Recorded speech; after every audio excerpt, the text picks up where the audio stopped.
If you want the biggest selling point for me, it's I helped put the economic agenda together. We've got the best economy in 20 years. We've got the best job market in 50 years. I mean, that's a pretty good qualification.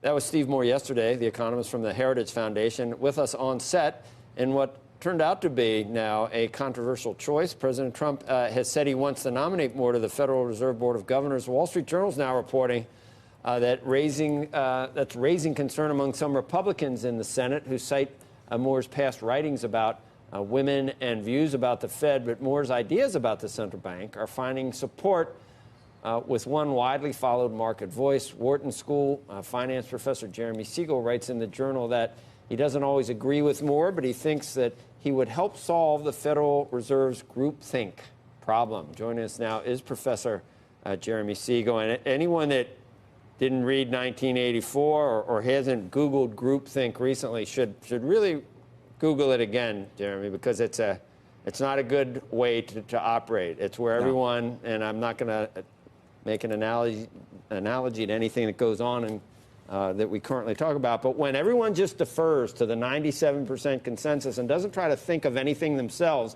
they just defer to experts, and it becomes almost more of a religion than anything else. And you think the Fed suffers from that right now? Well, to some extent. As I pointed out in my article, over the last 15 years, over 100 votes have been taken. There's been one dissent, one lone dissent by Fed governors against policy of the chairman in 15 years. Now, you know, we look over 15 years, I mean, a lot of mistakes were made. You would think there would be some more lively discussion and someone would have dissented. I was particularly, surprised, as many of us were, how hawkish the December meeting was. Had Moore been on the board, he would have dissented. If I were on the board, I would have dissented. I thought that they were not looking at the signals in the marketplace. They should have said, hey, we're not going to raise 2 or 3 times in 2019. By the way, they admitted it. They made a pivot just a couple weeks later. But why did we need the market to fall 20% during that period? So I think in that case, Moore was right. A dissent was needed.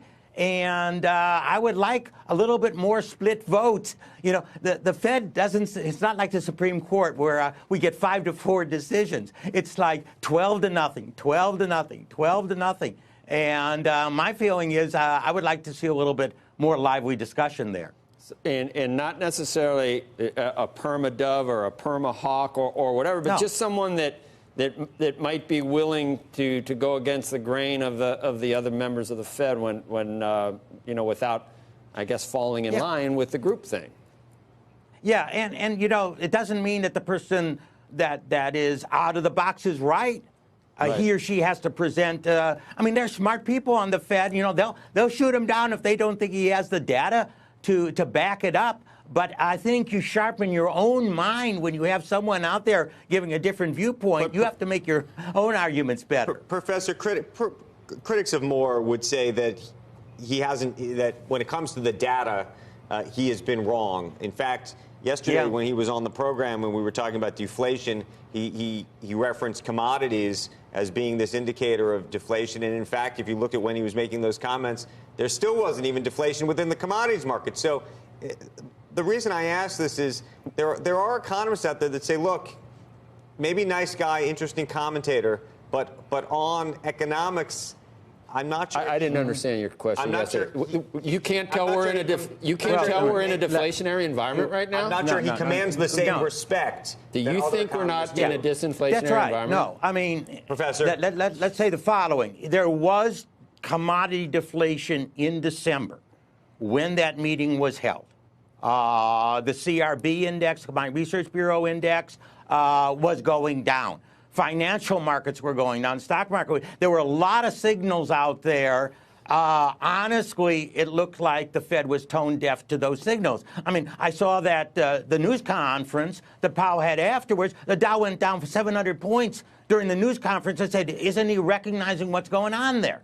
We can't have two or three hikes in 2019. Jeremy, we're trying to figure out why there's negative interest rates still. We were just talking about China exporting deflation. You really don't think we're in a disinflationary environment right now, Andrew? You don't think that's characteristic? Do you think prices are going down? I think we're in a disinflationary environment. Well, that's different than saying that it's deflation. Well, happening. people they conflate the two terms, but. Professor, what I was going to ask you was, you've been a market watcher for a long time, and for you to not want to go back to normalizing interest rates in December must have been a change in thinking for you, too, because I don't know anyone who didn't think that we needed to build up some dry powder for the next downturn and felt like we were well below normal on interest rates. So if you were smart enough to see... I don't think we're well below. No, I don't think we're well below. Really, because of the disinflationary we're in a environment. different world. Yeah, right. We're of in inflation. a world of much lower interest rates. I mean, we're in a world of can't much imagine arguing lower against interest rates. that. Yeah.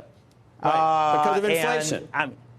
Look, had the Fed known that the 10-year bond was going to be below 240 in March, would they have raised the funds rate, which they did, to 240 in December? What accounts for it, though? Why the interest rate so low? Yes. There's a lot of reasons. There's a lot of reasons why interest. Well, first of all, we have very low inflation. Growth is slowing, and we've had faster growth. This quarter looks like 2%. We have a lot of risk aversion. We have, after the financial crisis, a lot of desire for liquidity. Something I pointed out is that treasuries are the go-to asset whenever there's a risk in the market, which makes them good hedges. In other words, we are in a world that we got to get used to a much lower interest rate. Our star is 0, which is the after-inflation, short-term Federal Reserve rate. We're not going back up to 2 or 3% that we had in the 1980s and 1990s. Yeah. It's just a different world. Right. And I think we have to recognize that. If I was going to criticize more, I would have criticized them for being way too hawkish 2 years ago. That would have been, I mean, that was... That was 2 years ago? Right. Well, now the disinflation... If you can't see that he's right about deflation. He's right about disinflation. Yeah, he was wrong after the financial crisis? Right, for wanting to rate certain things like that. Let me point out that very well-known economists that circulated and published a full-page letter in Wall Street Journal, New York Times, blasting Bernanke for quantitative easing and that it was going to cause hyperinflation. They were wrong. He was wrong. He admits he was wrong. There. So it's not just out of the, oh my goodness, how could he have done that? A lot of economists were wrong. They wanted me to sign. I said, no, I didn't see any inflation out there. I refused to sign that letter. They came to me. So, but it was not just him. And to change gears and now say, hey, December is not a time to raise it. I don't think these are inconsistent positions. But underestimating technology or global work, the movement of goods and services around the globe, underestimating that and its effect on inflation is one of the biggest stories that everybody's been wrong on, I think, over the past 5 years. And it accounts for these crazy interest rates. It seems so, and negative rates still 10 years after the financial crisis in Europe. How is that possible? Negative rates. In Japan, 20 years of no inflation. Although, look, I got to say, the reason that there's been so much controversy surrounding Stephen Moore is less about some of these economic thoughts. No, more but that's about the things that he's right. Yeah, but that's not something we're going to talk about here necessarily. Well, you can. Those are issues. It's going to be what comes down on the Senate for Jeremy Siegel, hearing. he's a Wharton professor. We're talking about whether he'd be good on the Fed or not. If you want to talk about but women issues, that's fine. But I think those issues are real issues, and I think the professor. Do you have a view whether those should be considered? Well, I'm not going to defend. I'm not going to defend Steve Moore. He's certainly apologized for them. You can, buy him or not buy him on those issues. Right. I'm concentrating on his economic. But you've got positions. Susan Collins, Jody, you've got Lindsey Graham. He can only lose 3, and then he'd need Pence, and it's already at 3. So it's looking very unlikely. That this is I know it is looking very. I know it is looking very iffy. But what's the market? Point still stands, though, that you think there should be some economic diversity less on the Fed.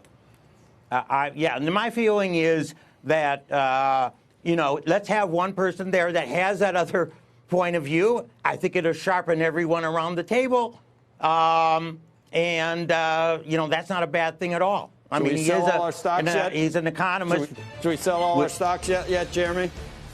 Or hold on? Oh, no. Keep them? Make the trend your friend. Hey, look what's going on. Yeah.